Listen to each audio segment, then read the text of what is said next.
As far as Crown and Anchor goes, you and your brother both wrote the script for that, correct? Mm-hmm. Well, and how'd that whole thing evolve? I'll correct you on that. Okay. It started out with a script Matt was working on. Okay. Then I jumped in and started working on the story with Matt. Then we had a finished version. We hooked some money through investors, and the script needed to be reworked for the budget that we had, and we needed a director. And so Andrew came on as the director and rewriter. So the form that the movie is Andrew's version of the script, which is quite different than the original version of the script. So it's based on a story by Matt and myself, but we can't take credit for the final version of the script as sort of writing it. We definitely edited it and gave a lot of, it was a collaborative rewrites, but it's definitely Andrew's script, and it was a lot different. He focused on more of the characters, and it's a lot better than what me and Matt had. I'll give him credit for that for sure. He really nailed it. For those listening, I don't want to spoil the film. What would you say would be the most concise synopsis that doesn't spoil anything? Yeah, I'm not very good at giving a concise synopsis because it's there's a lot going on in the film, and what the film is about is not really the plot of the film, but it's basically, I play James Downey, who's a police officer who returns home to sort of a small town on an island, St. John's, Newfoundland, after 8 years away because his mother passed away and he has to go home to bury her. When he ends up arriving home, he has to face the music for putting his own father in jail and what that did to the family. And then you get to see the fallout from that. That's sort of the plot. But then, the deeper sort of route through the movie is you get to see James, my character, and Danny, Matt's character, who's James's cousin. And you get to see how messed up these two dudes are from growing up in this crazy petty crime family and being stuck on this island. And they both suffered major trauma as children for very different reasons, and they both deal with it very differently. So it's sort of a study on two very different versions of how people deal with the really shitty things that can happen to you as children and how you sort of can't escape it. And it's also about the cycle of addiction and violence within a family, and how you fall into the cycle, and can you break it, and can you recover from it. So that's as concise as I can get it. When dealing with the sort of heavy themes like those, at the end of the process, do you feel that it's kind of drained you, or do you feel it's a bit cathartic, or how do you feel at the end of doing something like that? Like performing it and at the end of filming? Yeah. Mm-hmm. Yeah, I mean, you got to go to some pretty dark places it has to feel kind of real while you're in it. So it's definitely exhausting, but I think then that works with your character because you don't have to act that part of it because you are actually really stressed out and really exhausted from going to those emotional spots over and over again. This character was quite different than anything else I have ever had to play because he hides it all so deep inside. Like, that's the way he's dealing with these traumas, is he's just burying it deep down within himself. He's not comfortable in showing any emotion. He's a victim of a very violent, toxic father and this, toxic masculinity. So he's not comfortable in being emotional, and to do less, show less on your face, but feel more inside is a very hard thing to do and very physically stressful on your body. So that was something that I found very difficult and something brand new for me that I hadn't really experienced so much from playing other characters. Then there was other things like, I'm very at odds with my character's very at odds with the Danny character who's played by my best friend, and they hate each other in the film. So there's at least one major day where they come face to face and it all explodes. And so I wouldn't talk to Matt that day, even when we weren't filming, and he started getting really pissed off with me. And again, it worked really well for the scene, but it took us like a week or so to recover from that because he legitimately was pissed at me for a while. So, you know, there's a lot of things. I don't think you ever sort of come out the other side of projects exactly the same as you went in, but you do learn a lot about yourself, and you do feel like it's a bit therapeutic, but it is very difficult to go there.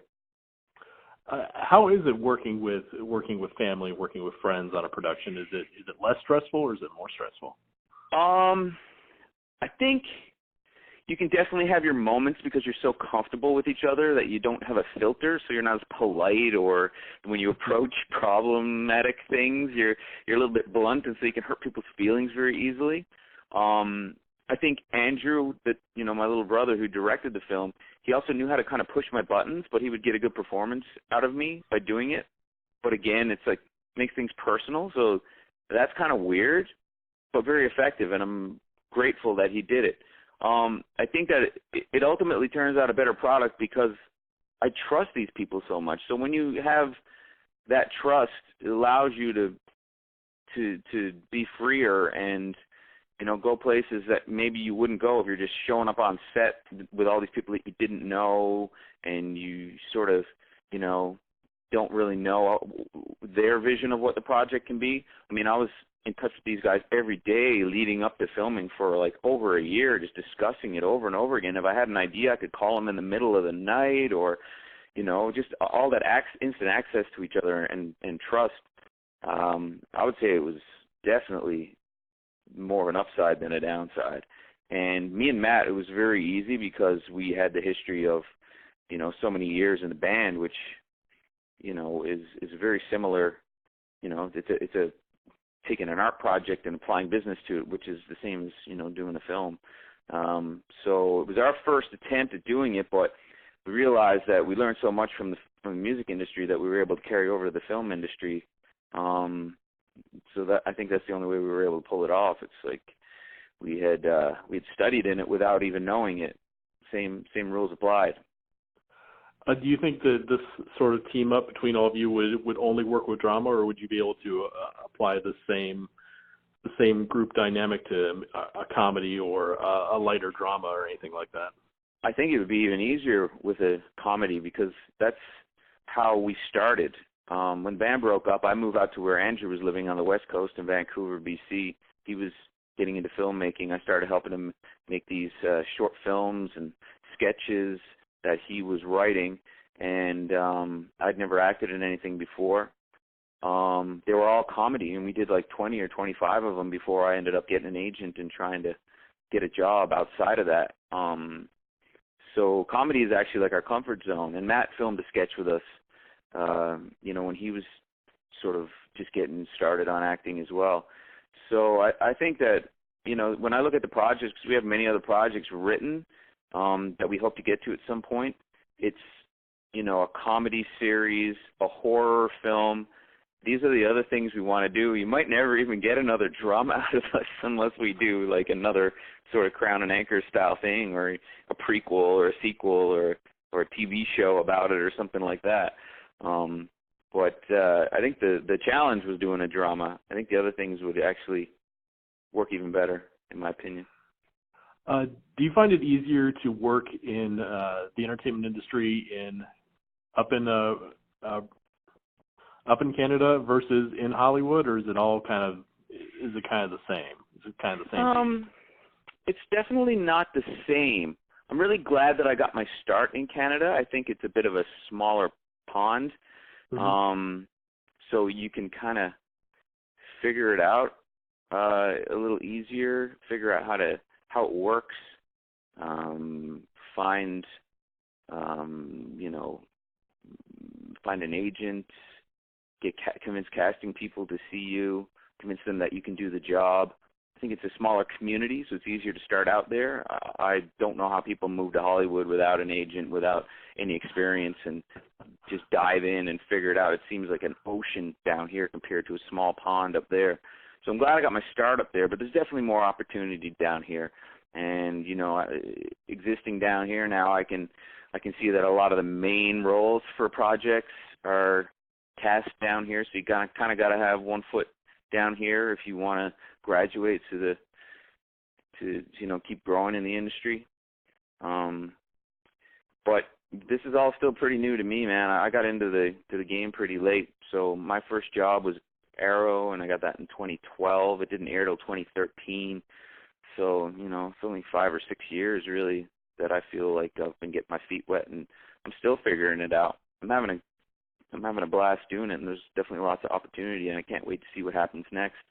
But I also have realized that there's no formula to getting through this industry. You can be really creative in how you pick your way through, and again, that's where my former life as a musician and an independent musician at that really comes in handy. You can figure out sort of how to get things done. You don't have to always just wait for opportunity. You can create opportunity, and that was one of the things that we wanted to do by making this film. We were sort of frustrated by the way the industry works in a lot of ways, and frustrated by the films that were coming out that, I can't tell you how many films I went to see that were sort of hyped, or I liked the trailer and I was really disappointed or wanted my money back after I went to the theater.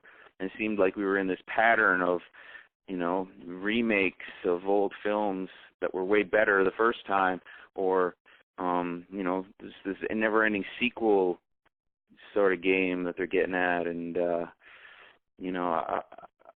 I was wanting something else, like more like 90s style, independent, films that I grew up with that inspired me to love films. I was like, where are all those at? So we decided to go make one. That's a good point. When I've been in this industry for so long that it kind of makes you jaded in a way towards movies, because you can kind of pick out where the plot's going a million miles away. And my wife has been in the industry as well a couple times, but she'll look at me while we're watching a film, and I just tell her what the plot points are and how the movie's going to end, and I just get up from the couch and just walk off and do something else. And then she yells at me an hour later that I was right, and I was like, that's why I can't watch these movies anymore.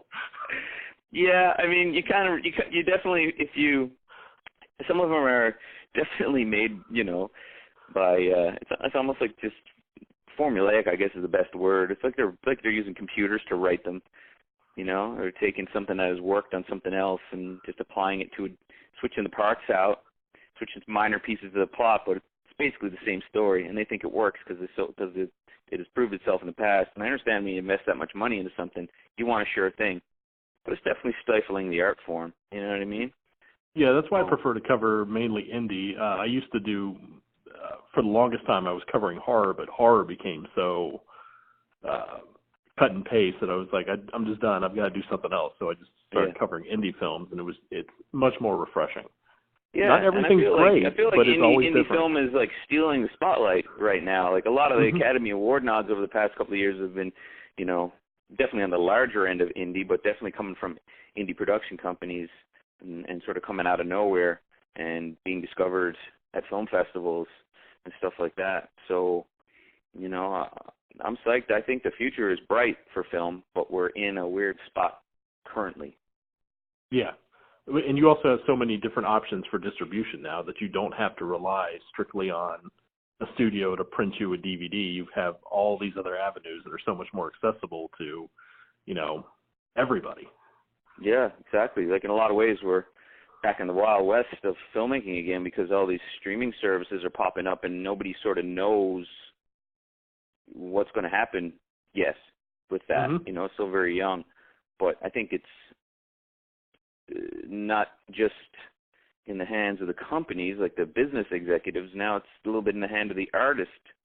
Some of the control is with the artists, and there's choice, and there's all these other exciting things that are, available right now. And so fewer hands on your material. Your art is finally just your art and your art alone.